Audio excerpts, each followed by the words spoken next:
The next All right, everybody, generation. welcome to the Next Generation family. It is me, Sibo, and today we have the Battle Royale guest. You heard it, the Battle Royale guest. My man's, your man's, everybody, man, the all-around good man, Hurrikane. Yo. So how you feeling, my brother? I feel good. All right. Welcome to the crib. Me. Welcome to the crib. The crib is nice now. That's what battling does, you know what I mean? So when you're on top of the game, that's what it does, you know what I mean? So, we're just going to shoot the breeze with my mans right quick and just, get to know our man Hurrikane. So, you want to start it off? You got a question for him, or you going right in the deep end right now? I look at your face. She's about to go all in already. I have a basic question first. Where are you from? I was born in the island of the Caribbean. Haiti. Haiti. When did you move to New York, if you don't mind me asking? From Haiti, I moved to Stamford, Connecticut. Ooh, and that was rough. Oh, yes. That is cloak and dagger, if I've ever heard it right there, boy. That is definitely cloak and dagger. Stamford, Connecticut. Yeah. And then 2009, actually, I made the move to New York City. Hey. I also was acting at the time. And in 2008, I was shooting Brooklyn's Finest. Dance was the first thing that was just my choice throughout my life. It wasn't for any reason. Because, from the island, we do things for family, with family, at all times. But it was the first time I was like, I'm doing this. For me. Got you. And I also knew that if there had been 100, I would have put 100 in there. Yeah. Because if I got to go back home to mommy, then I got to eat humble pie on that. Definitely know that feeling right there, boy. For all my Caribbean people, y'all know what I'm talking about right there. That go back home to parents after putting your all into something is not an easy thing. It's not it. That's what's up, man. So how did Hurrikane actually come about this? So how did that name come about? That name, let's see. I was thinking about to train under Firelock. Right. But then I'm very Scorpio man, so I'm always paying attention to what's happening. And then I'm just like, I see the scene, the dance scene, and I'm just like, you know what? I think I should just be 007 on my own. Right. And so we did a couple shows together, me, Fire, Shock, and some other people, Nemesis, and some steppers. And then from doing the shows, the way I dance, he's like, whoa, you move like a hurricane. And I'm just like, that's... He who? Shock. Oh, okay. And after, there was a parade in 2009, or the dance parade that they usually have in New York. And Don Campbell was invited. After the parade, they had a battle. And that was the first time I ever made the final with me and Fire and Mikey. It was a three-way final. Right. And Don said the same thing. Man, you move like a hurricane. And I was just like, oh man, I gotta keep that name now. So now it's stuck. For those of you who don't know in the scene, normally your nickname is either one. Very few choose their own nickname, meaning they pick it and then it stick. But for the most part, it's one that falls upon you. Yeah. People around you call you that, and then that's how it happens. And I didn't want the name because Hurrikane, Haiti, it's destruction in the Caribbean. You never want that nickname coming from the Caribbean. That means you destroying things, you breaking up households. That is not a nickname you want from the Caribbean. No way. And then since he said it, the creator of locking and all, so I was like, I guess that's what it is. That's what it is, but I'm gonna change the K because I don't want it to be affiliated. So I changed the C to a K because I did not want it to be affiliated with the Hurrikane. Right. But I guess the dance-wise, that's how it is. I never really thought about it that way. Yeah. In hearing that story, I could definitely see how they could say that. I definitely could see how they could say that because you do tend to move in circular patterns of destruction on the dance floor. I definitely see that happening. So, how was the scene in 2008 when you came down for the scene in 2008? I will say I'm probably the most luckiest person when it comes to like this, like dancing later on, right, like, after the 2000, right. From the stories that I'm hearing. And House Dance Conference was the first event I went to. First party I went to, and then I saw everybody dancing, and that's when like I saw everybody, and I was already learning about like locking and popping and house, and I didn't really know per se what they were, like what's the difference, but I was hearing the names. And I'm from the US, right? And do you guys, little known fact that House Dance Conference was the first New York international battle. Yeah. A lot of people don't know that, but that was like the first battle where international people came to New York. Yeah. To battle was that House Dance Conference. Shout out to Brian Green on that. Oh, yes. There's a lot of things that came out of that House Dance Conference that was a long-lived thing. I didn't realize that 2008 it was still going on. I thought that was done earlier than that for some reason. I caught the last bit of it, and when I saw that, it was just like, oh, like. This is the life. This is the life. And it's like, what am I seeing? It's like all age range were like just getting down, and I mean getting down. Right. Like, getting busy. And I didn't know who anyone was yet at the time. Okay. So you hadn't even met Omar yet? No. Oh. No. You would imagine like you two grew up together. Yeah. I wouldn't even, it wouldn't even have surprised me if you would have been like, yeah, you know, I've known him from around the way and we knew each other, we were in the same circles. Like, to figure out that you met him so later on and you guys started dancing so later on in life, you guys have amazing chemistry for that.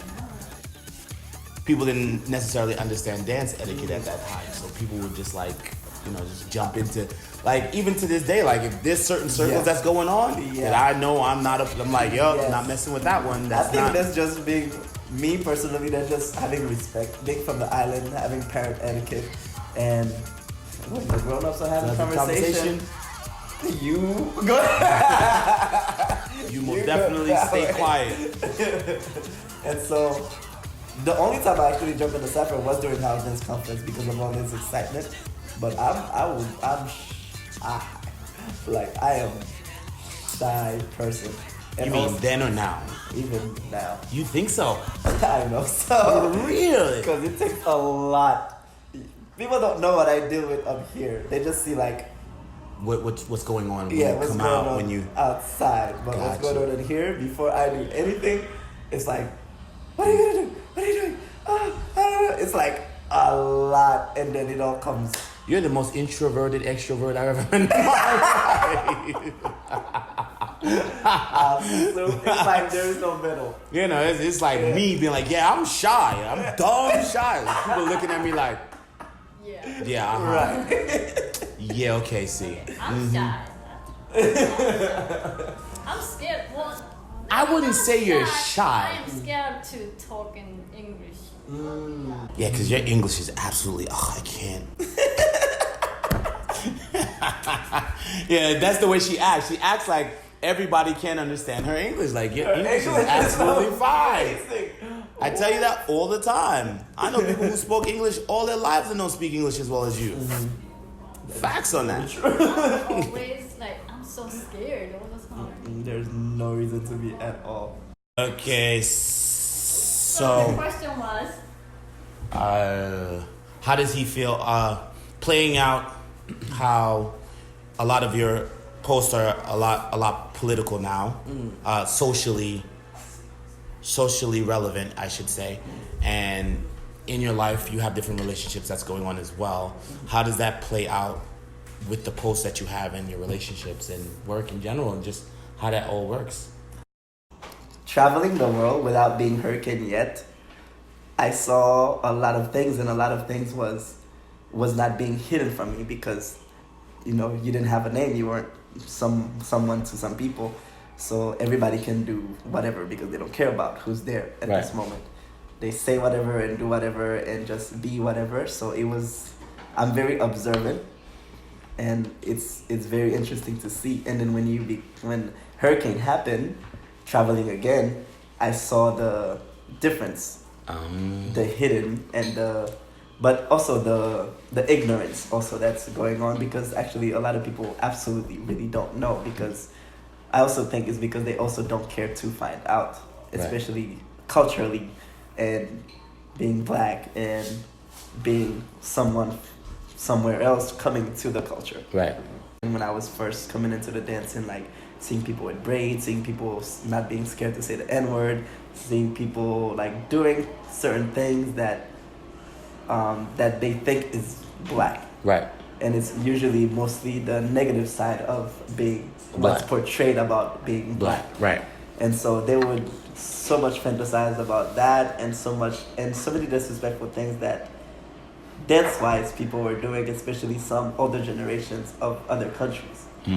Because especially the ones that they've never been to the US, but they've been doing it for a while. Right. And they're telling this kid that they know and this is law, but when it's not at all, which they never experienced. Right. It's just word of mouth that they never even had the courage to go experience. Right.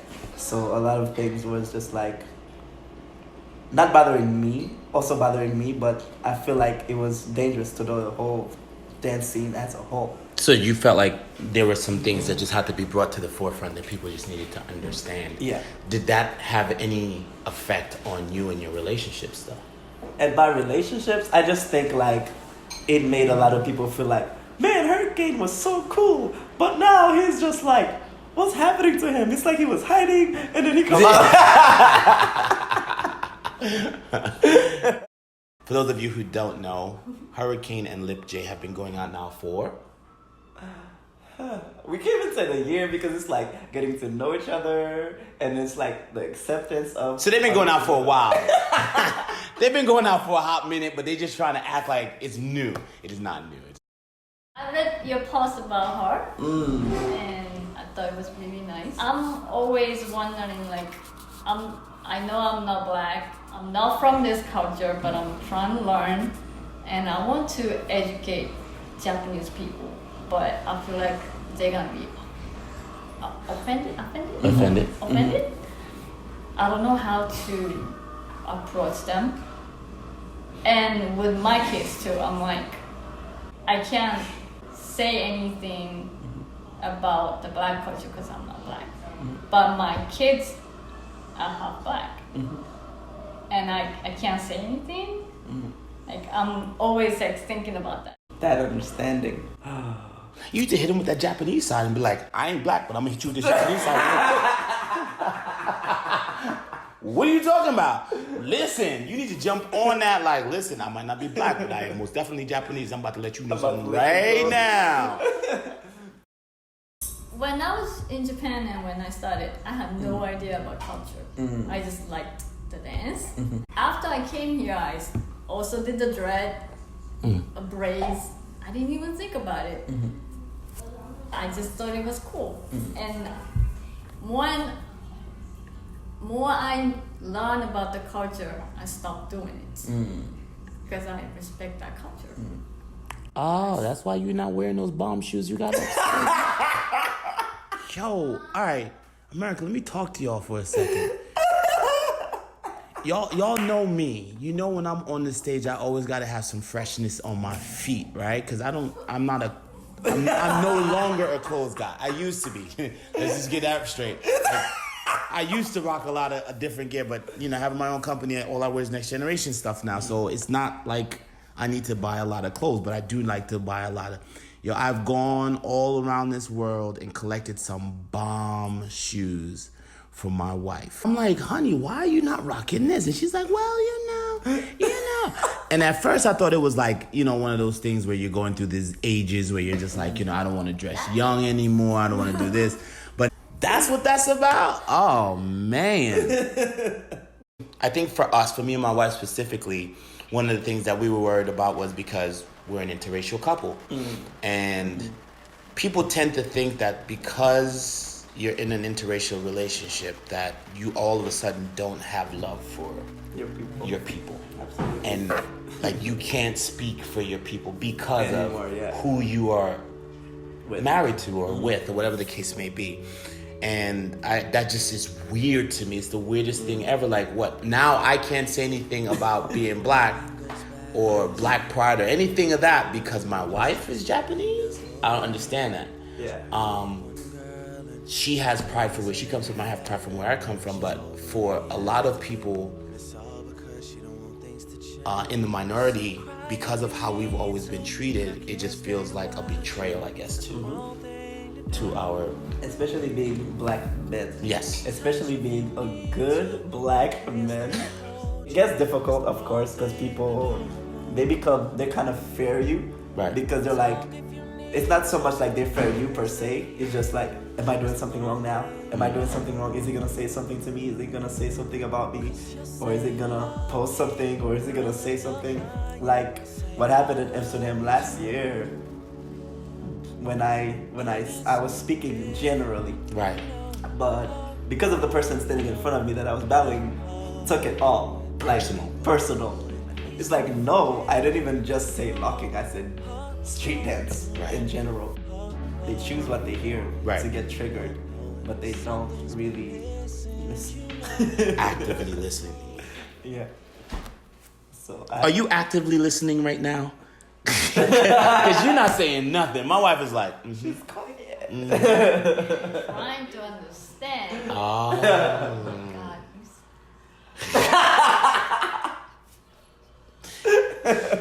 This is why I said I would not say I'm a good man because other people will say otherwise. So I'm just putting it out there, America. Just letting you know. I always say something about like being nice and being kind and see people say Hurrikane is so nice. I'm like, I'm not nice, because when you get that real side of me, you're gonna say, man, Hurrikane is not nice. I mean, I think everybody's nice and everybody has their sides and I think it all depends on the situation. It depends on what, like, obviously, I'm nice about majority of the things, but one thing that I definitely never ever falter on is if I have to pick between you and this culture, you will fail every time. And I've said that a million times over. And unfortunately, I've had to say it in a couple of bad situations, and people are like, oh, well, Sibo doesn't do this, and Sibo, I'm just like, look, again, if I have to choose between you and this culture, it's not gonna happen. It's always culture first, with me as well. So always. Yeah, well, a lot of people don't understand that because they don't come from the culture. Yeah. And I've even heard some people say, and it was also the people that, they wear the clothing, what they think the clothing is, or they wear the hair. They're like, it's not my culture, so it's not my issue. It's you. Got you. But your whole life is built around that. It's built around this culture, but yet you don't care. So that's why even more it triggers me to speak. It triggers me to, and it's not for me to get the attention. It's for the conversation to happen.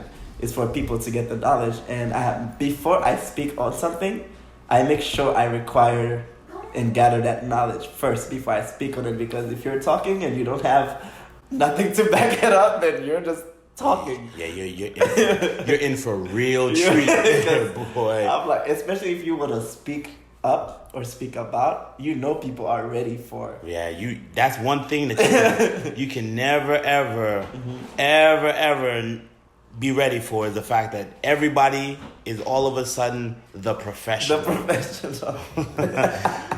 We got all of these Facebook, Instagram, Snapchat, Twitter professionals who has never stepped a foot in a club, or who has stepped foot in a club. Let me just rephrase that. Who have stepped foot in a club, but never ever made it known that they were in the club. So they were just like, gathering fodder. So when these conversations happen, they can just fire it off. And when I was there, this and this and this happened. Yeah, but you didn't even dance, and that was only one time that you went. Partake. You didn't experience. So, being a part of a culture and partaking in the culture versus observing a culture is three totally different things. And Yeah. Experience beats reading it from a book. And when you especially if you combine the two, and that's exactly what for me I've learned to do. This is the culture that I'm from. This is the culture that I live. But I realize a lot of us from the culture never actually study our culture. Right. Because I get it. This is us. This is what we do. This is what we do. Like, am I just gonna be walking around with a mirror every day? Right. You know. But I took the time to also study myself, study us, study the culture as a whole, so I can actually see it from the guest's eyes. Right. But I will never be able to see it from the guest's eyes because the respect that I have for it, the respect that it's coming from, the struggle that I know it's coming from. Right. Because the guesses is not, they're just observing. Right. Even when they're with us enjoying it, they're not really experiencing. They're just observing it. Yeah. They're just like having a moment. It's really interesting that you bring that up because I didn't really think about what this culture was or how this culture was or any of that until I had kids. Once I then had to teach, because they weren't physically in the culture. They were in a totally different culture. But I needed them to understand this culture that I was in, try to figure out all these pieces that I never really had to think about before. It was just like, why do you do that? Because that's how we do it. That's what you're talking about. That's what the music is like. That's what Step was hot when this song was out. And then having those conversations, it forced me to have to study it. I'm continually learning and relearning and asking these questions and following up on this to try to figure out a better way to help them to understand what it is that's going on in our community and what it is that we're going through, and more importantly, the part that they play. And a lot of time that comes up also when I'm in Asia or Europe or somewhere, and they're like, yo, this person is amazing. Now I'm like, to you. Because you don't even really know what's happening. But to me, no, at all. It's not even close to what I've grown from, what I've learned, what I know, what I see every single day. And people that's not even serious dancers per se will destroy this person that you think is so. To you, maybe yes, but to me, that's an absolute no, because it's just different. I'm from this culture. Okay, so I'm glad you bring that point up, because a lot of people will argue, well, what makes you the deciding factor in that? And I think the answer is you just answered it just now. Absolutely. Because culturally, it's everything is not for everybody, and everyone makes it seem like hip hop doesn't belong to anyone and belongs to everyone at the same time. When in actuality it belongs to the black and brown people that started this scene. So when we say certain things, it's not to anger the rest of the world or for everybody to be like, oh, so what you're saying is if I'm not black, I'm not going to be able to do this? Yeah. Unfortunately, it's just like there are certain things that I can't do because I am not white. Yeah. I mean, I know that. I've grown up with that my entire life. Like, I'll never be able to do that. Yeah. For sure. Not white. That's not to say that you can't get good at it and you can't be a supporter of the culture. It just means that there are certain things that genetically don't fit in with who you are. And mentally, because you weren't in that situation. You didn't grow up in that situation. Yeah. Like, there's so many amazing Asian dancers, so many amazing European dancers, white dancers, and for some reason something is working for them. Right. And it's not because they're trying to force themselves to be a certain way, because there's many people that is forcing themselves to be what they think black is, to think what they think being from the US is. Right. And I've seen so many people that are amazing, and it's because they found something that works for them, which is what hip hop is about anyway. Right. It's being yourself. Right. You know? So a lot of people, they're copying this and that. You really completely missed the message of hip hop. Right. You know, that's what I try to make a lot of people understand. But they're like, yeah, but you guys, we like the fashion. We like, you're allowed to like whatever you like, but what are you bringing to this culture with your culture? Right. What are you sharing with us? You're just taking, but what are you sharing? I think a lot of them get confused with that because they feel like if they mix it with their culture, then it becomes less than what it is, because they grow up watching this. I want to do that. I want to do that. I want to do that. And then to now get to a certain point where now people are like, yeah, what you're doing is dope, but still something missing. Yeah. There's still something missing. And they're like, but I don't understand. I dress the way I'm supposed to dress. I listen to the music I'm supposed to listen to. I practice the way that everybody else practices. And they're not understanding that it's that small point of putting your own self into it. Yeah. And then there are those who have done that and have claimed it now. So now they're like, oh, I'm gonna add my own part to it, and what I'm doing is now none of that. It's just this. And so people are confused. They're conflicted. They're like, okay, if I add my own to it, then I get in trouble because I'm adding my own to it. And if I stick to the plan, then I'm missing something because I'm sticking to the plan, right? And I'm like, what they're missing in the fact is you can add something to it, but still allow it to be a part of what it is. And that is the message that I think a lot of music is being missed a lot. I think also it's because other people from different places, they have the option of being themselves at all times. Right. Cool. We don't have that option of being ourselves. That's why hip hop is like, this is me, this is me, this is me. I'm screaming out, this is me. I'm being me at all time, because everyone else had the chance, have the option to be themselves at all times. We don't, because we're always portrayed a certain way. Right. Everybody already have a view of us before we even introduce ourselves. This is true. So that's why when... Like, you would never get a job with hair like that, bro. Oh, hell no. So that's why when we dance, we are introducing ourselves. That's why we're being ourselves, because there's no other way and no other place for us to be ourselves. But in this. So when other people come in, they're like, even since the social structure is so much like that, they're like, huh? What do you mean being yourself? We're ourselves all the time. What do you mean I'm not being myself right now? Is that confusion they also don't understand. If you being yourself, you were cool. You were alright? You're alright. But if we see you trying to be something, you're not trying to impress this person or that person or this girl or this guy, then we're like, you're moving funny. You know? So that's why they think everybody just wear baggy clothes. Everybody just have dreads. Everybody just have braids.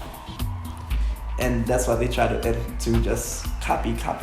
But sometimes people don't understand that copy can also be disrespectful. Yeah.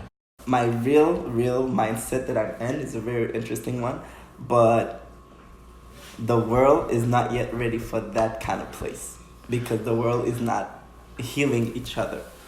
Well, there are a lot of conversations that still have to be had about race. And especially about race. If those conversations, and it always seems like those conversations, everybody feels like there has to be a right and a wrong. Yeah. But in actuality, in those conversations, it's not a right or a wrong. People just need to know what has gone on, acknowledge what has gone on, and then find a way to move on. Right? But that doesn't happen because your way is wrong and my way is right.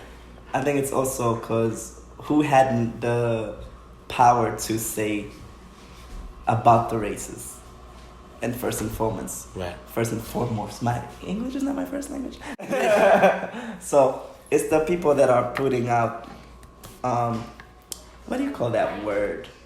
The media. Well, the people that has the power of the media had the power to say how certain races are. Right. That's completely wrong. Right. But they had the power to say black people are like this, and yellow people are like this, red people are like this, brown people are like this, white people are like this. Yeah. They had the power to say that.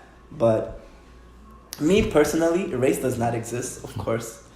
But the world is not ready for that kind of conversation, because I can't say this because it's going to dismiss so many things that's been going on. And that has been based around race. and we can't just like, oh, it's dirty, let's put it in the rug. Well, here's why that conversation can't be had. Why you can't say race doesn't exist is because that then dismisses the fact that things have happened, and that gives the people who caused all of this to happen a way out. So now they don't have to acknowledge any of it. They can just say it doesn't exist. And they're the one that created it. Yes, in the first place. And saying like, if you can speak for black people or not, it's because for long years, everyone else except black people has been speaking for black people. So that's why the view of black people is so negative to the rest of the world, because we were never the one that were speaking for us or showing who we are or showing what we are. The rest of the world has been doing that for us. The rest of the world, Europeans, white people, has been doing that the whole time. So now it's now like where we're like, okay, everybody needs to stop speaking what they don't know and what they don't even experience or can't even understand. So it's like, no matter if I'm in a relationship with Libja or not, I can never experience what she experienced as a Korean woman. So I can never speak for her at all. And so even if by chance we have kids, even our kids is gonna grow up very differently, because they're actually gonna get both sides of the negativity, because it's like, you're not black enough, you're not Korean enough. Yeah. So it's the same thing for them here. They're not Japanese enough, they're not black enough, especially being raised in Japan soil. So they're definitely gonna get the, why you act like that? Why you know? And that's also the manipulation of how black people are supposed to be. And so that's why it will always be a problem if speaking up when it comes to black issues. It's like, what gives you that right? What gives you that power? What gives you that? And it's something that it's just gonna have to be with maturity and understanding, like, okay, this is not my place, but my place is here and I can guide this place. So that's what me and Libja actually talk about a lot. And she's like, but what if I wanna? I'm like, if you're ready to get swallowed up, then, you know. So we always educating each other on like specific things. But I will never stop her from doing something, and she will never stop me from doing something, because that experience will end the end of that experience, if we make a mistake or not, will just be more knowledge for us to learn from. To what should we do next time? What should we do another time? So it's just a constant educational road, because there is no really right or wrong answer. Well, I can say for us, black men who are in an interracial relationship, it's an interesting road to be on, because there's so much pride that we have in ourselves and in our culture, and to be on this road and to be in love and to be loved by somebody from outside of your culture and have them respect your culture to the same extent, or even sometimes more than some people in your culture, it's a weird thing, because there are people who are inside the culture who are like, well, I don't understand why you couldn't do this and do that. And I'm just like, you don't even know.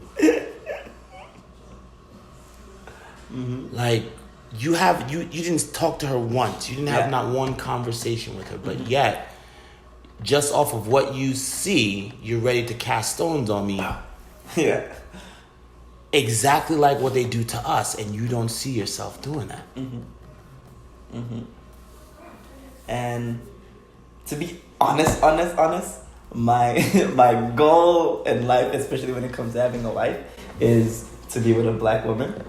And that's always been like, I have to be with a black woman. And it's because like there's a lot of things that goes on in society that I'm like, I refuse to be part of this. I refuse to be part of that. I refuse to be part of this. But love was like, right. Yeah, so well, that's a very interesting comment, because to be totally honest with you, I've never had a thought on who I was going to be married to. The only thing I did know was that I was going to have a lot of kids. I knew that. Like growing up in a house with a lot of kids. I knew that. So how does I'm assuming that Lip J has heard you say that. How does she feel when she? How do you think she feels when? She's crushed when I said that, but I had to share that honestly with her because, especially, I want her to know all of me, what I'm about, and what I stand for, so she can also feel open with me about what she stands for and what she's about. So I had to have that conversation with her, and it's also because, like, especially how the society put views on the black woman. Right. It's sometimes, most of the time, very, very, very negative. And I guess I've gotten into this whole mode of, you know what? And especially society-wise, especially industry-wise, something positive doesn't happen to the black man or black woman unless they're in a mixed situation. Unless he's married to a white woman or she's married to a white man or somebody else. Right. It's like those power black couples are a rarity. Oh, very rare. That Jay-Z and Beyonce is not rare. It's not a common. So that's why I'm like, you know what? I'm gonna work on myself so I can be the best man I can be, and every type of maturity, emotional maturity, financial maturity, what it really means to be a man, not what society is deemed as a man, and every aspect of maturity in life. So, and I'm gonna save that for the black woman, and that is like the goal of Alain Lauture, Hurrikane, and then somehow, some way, I meet Lib J and. Listen, everybody asks the same question. I fell in love with the person that I felt would be by my side for the rest of my life. Like, yo, But I cannot see. I feel like I don't belong. Really? I do, a lot of time. Like when you were talking about dance and black culture with other people. You feel like you shouldn't say anything when I'm talking about? Yeah. Why? Because I'm not black. Okay, if the thing that whatever it is that you're going to say was relevant to something you experienced in the black culture or in this culture, why would you not say it? Well, top reason why is because I respect the culture a lot. Mm-hmm. I don't even wear these or even just the earring. I only put these when I'm with him or with my kids. Because you don't want to be seen as a colonizer. Not an accent, Okay, so actually, we also both, me and Jay, have this issue. Because sometimes she'll say the same thing. She's like, oh, I don't feel like I can. But it's something that I will say to her, like, it's something that you're feeling. It's not something that I'm doing. yeah. It's not, I'm telling you can't do this and cannot do that. You're feeling like this because of certain situation. But there is certain subject that I understand. It's like, okay, this is not your subject. But there are certain things, especially when it's about, the art form. If you have an input, share. And if what you're sharing is something else, then you will get that information and education of, okay, this is not it. It's not something to be feared. It's something to be cherished because we can always learn from every single situation. So it's not per se to just be fear of it, but if you feel like there's a valid something, then you should be like, hey, no disrespect, but so, and that you will always have more understanding, and then we ourselves will have more understanding how to approach certain things also. I applaud you for speaking out and having those difficult conversations because because I'm Sibo, there are certain things that I can and cannot. Mm-hmm. I understand just that. Because, not even for work-wise, not even just because of the political stance I've had my entire life. Like, sure. I've been open to a lot of different things. And I think that those discussions definitely need to be had. And I think that the people that need to have them, whether it's in the dance community, whether it's in whatever community it is, needs to be the leaders of those communities. I feel like there are a lot of people who have the solutions But the people who need to have those conversations are the people who can really inflict the most amount of change. Like, I could say it, but it's not going to inflict the same amount of change as the person that I'm thinking of who would say it. But then everybody's like, but if you don't say it, and then he doesn't say it, and then who's going to say it? And I'm like, I don't know. I don't have all the answers. I've never claimed to have all the answers, but I just feel like that's not my job. But, of course, I'm wearing that hat. And they will say, as a black man, that is your job. That is your job. Yeah.